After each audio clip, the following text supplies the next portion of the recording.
Senhores, nesse momento, o pronunciamento do secretário nacional de Trânsito do Ministério dos Transportes, senhor Adroaldo Catão.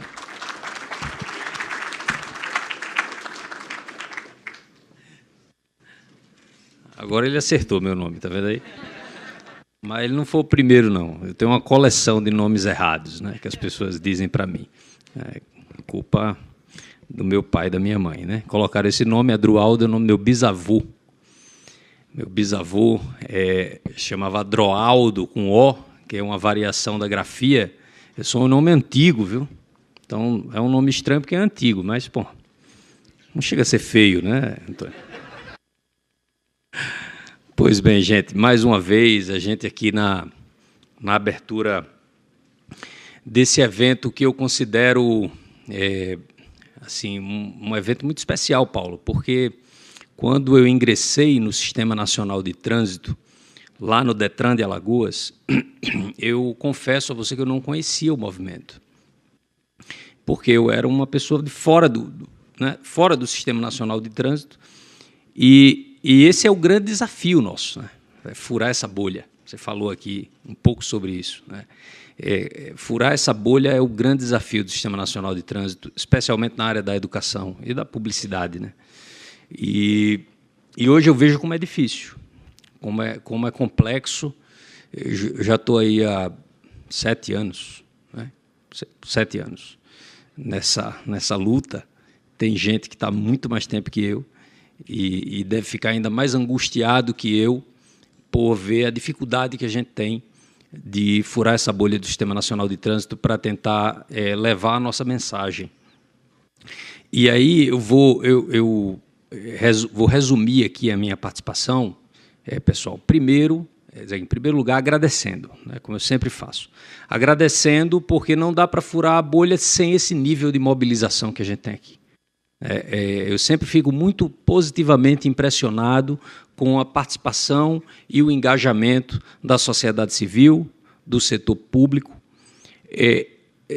num tema que, apesar de reconhecidamente, né, ser um tema de muita importância, afinal os dados estão aí, a Letícia trouxe alguns dados importantes, eu acrescento outro, Letícia. Se você der uma olhada nos dados da PRF, né, infelizmente a gente vem tendo um aumento no número de mortes, Ana, desde 2019, eu acho, e 2020, né, eu acho, no geral, mas rodovias eu acho que 2019 já. E recentemente a gente tem percebido que esse ano, o ano passado, eu acho já, a proporção de motos, né, como participantes do sinistro com morte, já superou a de carros. Isso eu acho um dado extremamente relevante, preocupante, é algo que a gente tem que endereçar, né? As autoridades todas estão lidando com esse grave problema, mas mostrar os dados, eu estava dizendo, mostrar os dados é fundamental para a gente entender a gravidade do problema. Então, todo mundo percebe, quando a gente mostra os dados, que o problema é grave. E por que ainda assim é tão difícil furar essa bolha? Eu escrevi um pouco sobre isso no meu LinkedIn. Assim, eu não sou um especialista em psicologia comportamental, mas a minha pouca leitura sobre esse assunto me faz refletir sobre esse que é o chamado viés da habitualidade, né? A gente se acostuma com o risco. E isso leva a um outro viés, que é a falta de aversão ao risco. É aquilo que se diz comumente, eu também sou motociclista, e quando você diz assim, você não pode perder o medo. Que o grande risco é quando você perde o medo. E a gente naturalmente perde o medo. Isso é um viés de comportamento humano que... como a gente lida com isso, né? Como a gente evita ser enganado pelos nossos vieses. Porque, no fundo, é isso, a gente é enganado pelos nossos vieses. Então, eu sou enganado pela minha falta de aversão ao risco. Como é que eu supero isso, Denis? Essa é uma das nossas obrigações como gestores de trânsito, é tentar fazer, ágil, com que as pessoas sejam o tempo todo despertadas para o fato de que o trânsito é, por si só, um ambiente de risco. Essa é uma frase que eu sempre repito onde eu chego, para ver se Quando eu vou dar uma entrevista, eu falo essa frase para ver se ela aparece. Assim. O trânsito, por si só, é um ambiente de risco. Então, cada vez que você adiciona fatores de risco a esse ambiente, você está tornando esse ambiente ainda mais de risco. E aí a gente chega ao ponto que é o tema escolhido, que foi tão destacado aqui naturalmente, que é o tema da velocidade.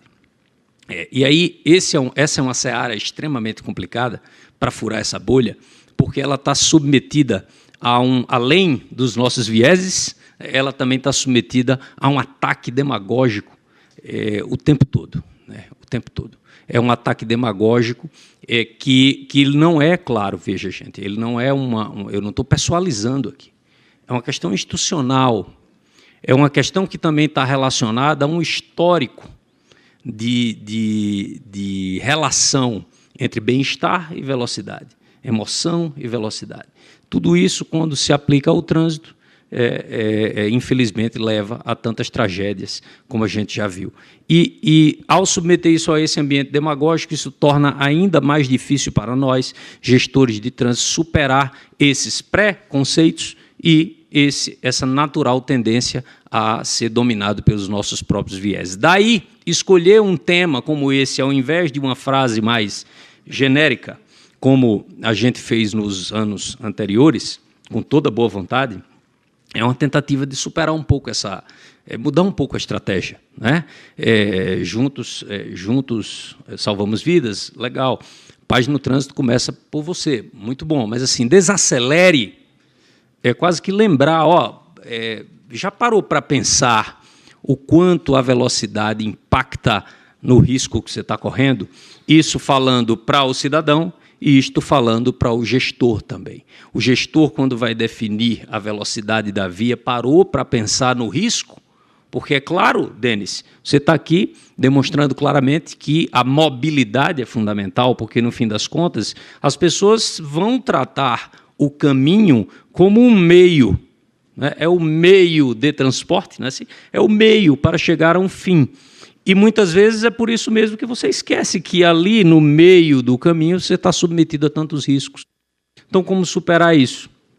Demonstrando cada vez mais, o tempo todo, chamando a atenção, relembrando, com dados e, por que não, também com um pouco de emoção, como você fez aqui apresentando o vídeo, Paulo, deixou claro e me lembrou um pouco daquele velho desenho animado que sempre se mostra o desenho do Pateta, quando ele entra no carro e se transforma em outra pessoa. Né?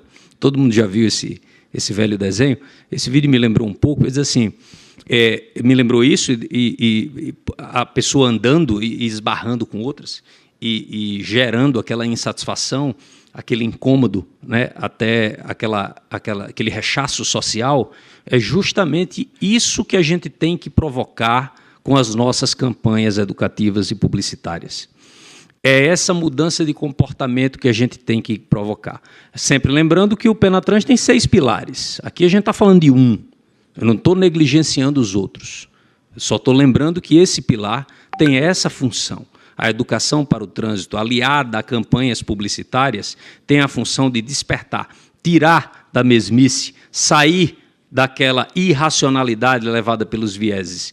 E isso me lembra também, ao mostrar o cidadão esbarrando com outras pessoas, a relação entre trânsito e civilidade. Trânsito e civilidade. Recentemente, eu zapeando no Instagram, né, o cara vai olhando ali aquelas coisas no Instagram e passou um conteúdo de um motociclista que filma, né, o seu trajeto. O carro deu um trancão nele assim, e esbarrou na moto.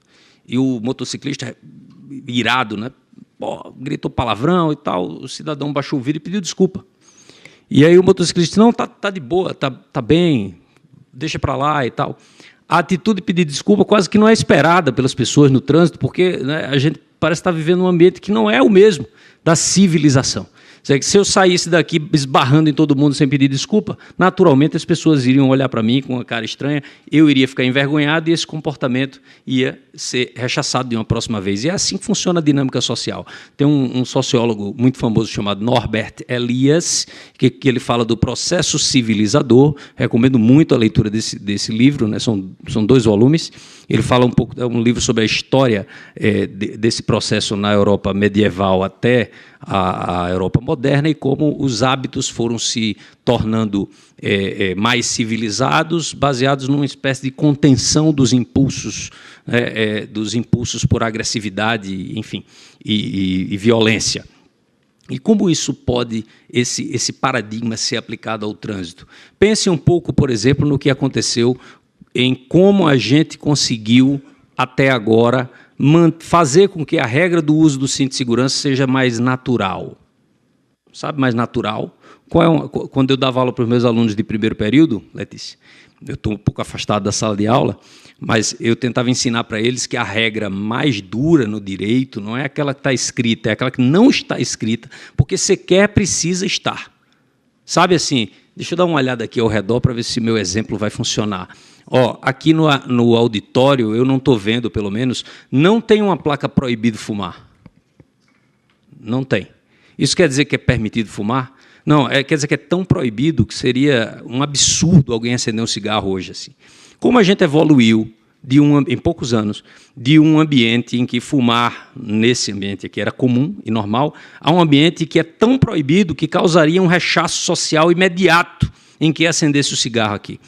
É esse processo que a gente tem que fazer no trânsito. Ele é muito complicado, muito difícil. Mas a gente vai conseguir, porque já conseguimos alcançar algumas etapas. Já conseguimos chegar na metade disso com a lei seca. Estamos ali no meio do caminho, Letícia. Ainda não é um comportamento que gera vergonha no círculo social ali. A turma ainda brinca. Olha para mim se tem blitz. Ainda brinca, né? Ainda é uma brincadeira, assim, mas meio escondido. A gente está na metade do caminho. Antes era comum. Agora é aquela coisa meio escamoteada, né? Se você for pego, você vai ficar com vergonha. Se você for pego na blitz da lei seca, você fica meio, poxa, o cidadão fica ainda com um certo receio, né? Mas a gente tem que chegar na etapa em que seja vergonhoso sequer mencionar essa possibilidade. Você quer cogitar de beber e dirigir. Então, campanhas como essa, pessoal, e trazer o tema da velocidade, colocar isso no centro, serve para isso, Paulo. Serve para isso, Danilo. Serve para a gente mostrar à população que comportamentos incivilizados no trânsito são tão danosos para a sua imagem pessoal, para a sua visão de ser humano, para como você se olha no espelho quando chega em casa, quanto ser incivilizado na rua, bater nas pessoas, cometer violências, falar palavrões em público. Isso tem que gerar vergonha social.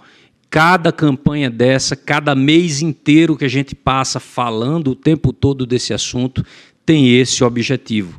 E nós aqui temos um papel fundamental, não só de engajar, né, estarmos juntos engajados nessas campanhas, mas de também produzir dados. O ministro Renan Filho sempre diz, sempre cobra, diz, nós fazemos política pública baseados em evidências. Todas as nossas políticas públicas têm que ser definidas com base em evidências. Escolher o tema da velocidade foi uma escolha baseada em evidências. Todos os estudos demonstram que esse é um fator de risco fundamental. Então, nós estamos apontando o dedo, mostrando a lanterna, assim, com a lanterna, apontando a lanterna para o problema e dizendo, está aqui o problema, são várias as soluções. Não é só fiscalização, não se assustem, demagogos. Não se assustem. Não estamos falando só de fiscalização, de radar, de multa. Estamos falando de pequenas intervenções viárias, estamos falando também de comportamento humano, de educação para o melhor comportamento. Todos esses vieses estão relacionados e se institucionalizam nas mudanças legislativas, Ana. Trazer esse tema à tona no âmbito da nossa legislação e, claro, também no âmbito das nossas vidas. A nossa forma de institucionalizar esse debate é cada vez mais colocá-lo sobre a mesa, trazer a responsabilidade e refletir um pouco. Será que naquele sinistro que causou a morte do cidadão e da cidadã que atravessaram a faixa de pedestres, apesar de o sinal estar fechado, será que eles teriam falecido se ali houvesse alguma forma de contenção de velocidade? É uma pergunta.